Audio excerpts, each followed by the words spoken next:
Welcome to LC Screen Talk. My name is Larry, and today I am continuing on my Pride Month of movie reviews, a series in which I invite special guests including friends and other small film YouTubers to join me in reviewing big, impactful, legendary films within the LGBTQ realm and spectrum that I haven't previously reviewed here on this channel before. And today, I've brought on fellow YouTuber Jamie Hughes to help me in reviewing Paris is Burning. So I'm going to let Jamie kick us off and give his review of the film first. So, take it away. Hello everyone and welcome to another episode of The Jamie Hughes Show. My name as always is Jamie Hughes, and today I'm going to be giving you my review of Paris is Burning. Now if you want to keep up to date with all the latest movie news and reviews, then make sure you hit that subscribe button.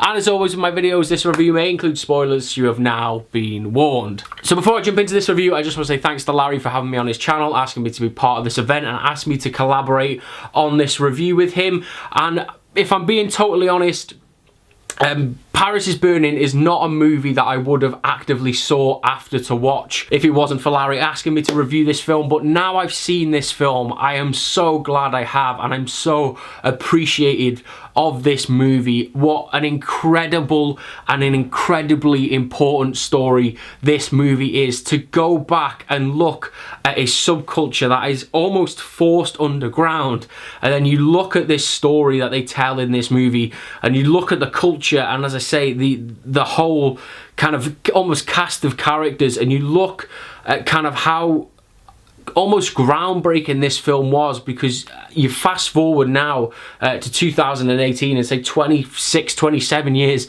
after this movie was made, and you look at the cultural impact this movie's had and how drag culture has now progressed and is almost part of, more or less part of mainstream media now. I think it's a very important historical piece that we have to look back and appreciate. One of the things Paris is Burning does really well is the way that it handles the subjects that it's covering in this film, because obviously it covers a lot of challenging subjects such as racism, homophobia, transphobia, and lots of other important issues. But what they did with this film, and this definitely comes down to the subjects that they have in this movie, is that they still made this movie feel fun. They made it feel like an entertaining look into this subculture. And yes, it does deal with those important issues, but having real people, and I think for me the kind of standout, not storyteller, but the standout contributor in this movie is Pepe LaVeija, because the way that she carries herself and the way that she kind of shares her story, it felt very real. And yes, I do believe that you know, a few of these interviews were maybe dressed up for the camera, but the way that Pepe LaVeija speaks and carries herself, it was fun, it was entertaining, it was light, it was poignant when it had to be. And I think Pepe LaVeija for me is the real glue that holds this movie together and really drives this story forward in not only a fun and entertaining way, but leaving you thinking about a lot of things at the same time. I think it's more the second half of her interview and her pieces to camera that are the most important. I think it's when she's describing what a mother of the house should be, and she's saying that, you know, kids look up to her because she's been in that situation, and you know, it's somebody that she can look up to. And I thought that was a really important piece, and I thought it was addressed really well, as were other aspects of the film, because as I said, yes, it's dealing with such important subjects, but it still keeps that lightheartedness, and it still keeps that sense of realism. Yes, I know it's a documentary, but for a documentary to feel that real was so important, and it definitely had more of an impact for me than if it would have been too serious, if that makes sense. And to carry on from that, I really like the way that they broke down ball culture in this film by having these little separate chapters that really focused on different subcultures of ball cultures that allowed people to express themselves in different ways. And I thought by breaking up that narrative, it really gave the different contributors a real platform to shine and also get their story across. For me, I think my favourite like mini subculture within the ball culture is definitely voguing. It's something that I think everybody's aware of, but I didn't actually know the history and kind of the story behind how voguing came to prominence, and I just thought that was a really fun inclusion and really informative at the same time. And again, to go back to the point I made earlier on about how this film is so influential now and is still referenced in modern day culture, such as in programs like RuPaul's Drag Race. You go back and you see the history of like shade, of throwing shade at people. They talk about houses, and I just think that's so important that even in today's society, we're still referencing this film that came out 25, nearly 30 years ago now. And again, it just shows the kind of cultural impact that this film really did have. I know I said this film is fun and it deals with a lot of serious issues in a kind of fun and light-hearted way, but one of the things that really left a sour taste in my mouth and kind of stuck in my craw after seeing this film is that there is a contributor in this film called Venus Extravaganza. She is a young trans woman, and we find out during the course of this film that sadly she is murdered. It turns out that, well, it is heavily alluded to that she was murdered because she was a trans woman. She alludes to it a little bit earlier on in the film about bad experiences she's had with men, and that it looks like it's the cause of her death. And that is a really sad and harrowing subject, and I don't know how, as a filmmaker, I could have addressed that, but I think that the way that they addressed it in Paris is Burning is that it felt very trivialized, and it felt like they really glazed over it a little bit just to try to drive the story forward just a little bit more, to kind of have a fun and more light-hearted ending. I know we got a little bit of a talking head from the mother of her house, but for me, I would have ended this documentary on this story, because it would have had more of a lasting impact for the audience, and it really would have made the audience think a little bit deeper, and it would have really kind of stuck with them. And that's personally how I felt, because it just felt, as I said, it felt glazed over just so we could get back to the light-hearted stuff. I think that is my most heavy criticism of this film, is that I don't think it dealt with that sensitive subject in such a great way. So that is my review of Paris is Burning, and what a really important documentary this film is, as I said earlier on. If you're a fan of drag culture and you want to see where this movement started, in a like almost being forced underground, where these kids would literally beg, borrow and steal to make themselves look and feel good so they could walk in a ball, and see how that has progressed and mutated and transformed into a massive cultural influencer and a cultural phenomenon with shows such as RuPaul Drag Race, which takes so much influence from the ball culture that is represented in Paris is Burning, and also to the issues and the prejudices that the kids are facing in this film. We are now 30 years in the future, and kids are still facing those same issues and prejudices such as homophobia, racism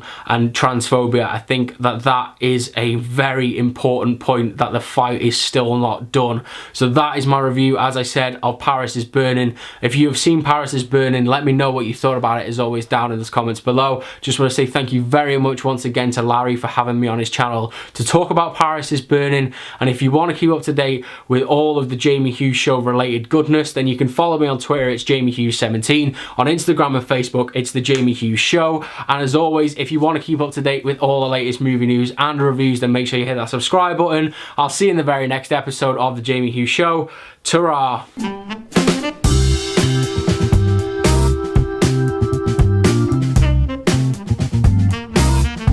Thank you so much, Jamie, for being a part of this series. I'm so excited to have you here on the channel, and I'm so happy to have helped introduce you to this amazing film.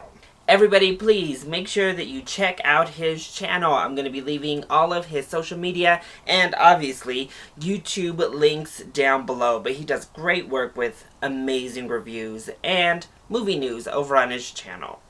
As for Paris is Burning, this had to be included when I was making my list of films to review for Pride Month 2018, because it needs to be seen. If you are in the LGBTQ landscape, I think this should be required viewing, if I'm being honest. And in particular, if you're a fan of RuPaul's Drag Race, this is required viewing.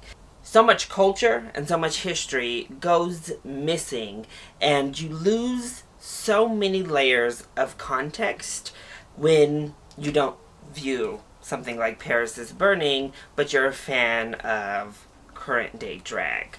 If you're a fan of current day gay culture, I think you're missing so much of the subtext of what's happening. All of the slang that we use now, all of the terminology, all of your favorite things, sashay away, reading, the library being open, slay, voguing, all of it comes from the ballroom scene. And it will help you immensely just to know where it came from by watching Paris is Burning. And that's why I think this film is must-watch viewing. Because if we're being honest, the black ballroom scene was the scene that has helped build up pop culture as we know it in 2018. Not even just gay culture. These terms, these ways are everywhere you look these days. And that has seeped through heterosexual women and into mainstream culture. Clearly, all races of the gay community are very familiar with these terms and these dances, but I don't think that the history gets its proper due. And I don't think we recognize where all of these things that we love to just throw out and be part of actually come from. And LGBT people of color have long been some of the most oppressed people in the nation. And if you know anything about pop culture and popular culture in the United States, then you'll know how white artists literally not only co-opted, but straight up stole from black artists and then snuffed them out and made sure they didn't have a career while they took their little songs and turned them into their own hits. I mean, it's a long history of the white culture, the white mainstream culture, stealing and making it theirs. And I don't want that to be the case. I don't want to have that resentment over the LGBTQ community, because the fact is, so much of our culture comes from the black ballroom scene. But furthermore than just its historical significance and why I think everyone should be viewing this, especially if you're celebrating Pride Month, if you have not watched it, please watch it and just get that extra layer and education. Everybody should be striving to learn more and to understand more where their culture comes from. And this is a great way to do so. But for people like RuPaul herself, I think that this is an important film to revisit because it really showcases the entire community pretty much coming together for the ballroom scene. We have the trans girls up there slaying, voguing with the gay men, and it just shows how far we've regressed, I think, in that certain subtext, which is actually quite a shame. We have women in there helping to judge the contest, which I guess is still kind of a thing here today. It helps to remind us that places like the ballroom scene and drag as an art form were to create family, to create a bond. You were ostracized from the rest of society. You were pushed out. You were made to feel weird and like a freak and that you didn't belong, even by your own parents and your own family. So you went to these places to feel accepted, to be accepted, and to find a family that loved you for you. So I would really love for the whole community to watch this, to reopen our doors, to understand what the art form should be about, what it came from, and that was an open arms of acceptance for everyone in our community. And that includes bio queen women, whether they're bisexual women, whether they are lesbian women, or whether they are heterosexual straight women. They are a part of our culture if they want to be a bio queen. Trans people, period, whether they were speaking of women who want to dress up in drag, or men who want to be kings or drag queens, they should be accepted and opened, whether pre-op or post-op or whatever the case may be. Let's look at our roots. We had all the gambits in this film displayed, and I thought it was such a beautiful thing. And upon revisiting it, it just reaffirmed what a beautiful thing it is to kick the doors open and be accepting of everyone in our community and really feeling that pride again, really feeling that love again, that bond, that family. We have marriage legalized. We have a lot more rights than we did back in the late 80s when this took place, but that doesn't mean we're not still a big family. So I just want people to watch this and feel inspired to open back up and to not really compartmentalize within the community and actually be prejudiced within our own community. As a film itself, obviously it's a well-constructed documentary that is actually very informative. I think it does what it needs to do when it comes to education and information, and it's very entertaining, mostly because the characters here are entertaining. What I think this film does so great is show the personalities and show the talents and show the exuberancy, but there is this underlay of sadness, and I think that's really what the LGBT community had to deal with for so long, is being this big, over-the-top, exuberant personality and loving what you love and just having fun and doing what you do, but doing it in the middle of the night and doing it with fear of being who you were. And I think that is still the case today, a lot less so, obviously, but it really encompasses that within the atmosphere of the documentary itself. We have somebody who gets murdered. That's a main cast member that we all really grow to bond with. And I think maybe they brush over that a little too quickly, actually. But it really presents the real clear and present danger that people are in for just wanting to be themselves. And that's a sad moment.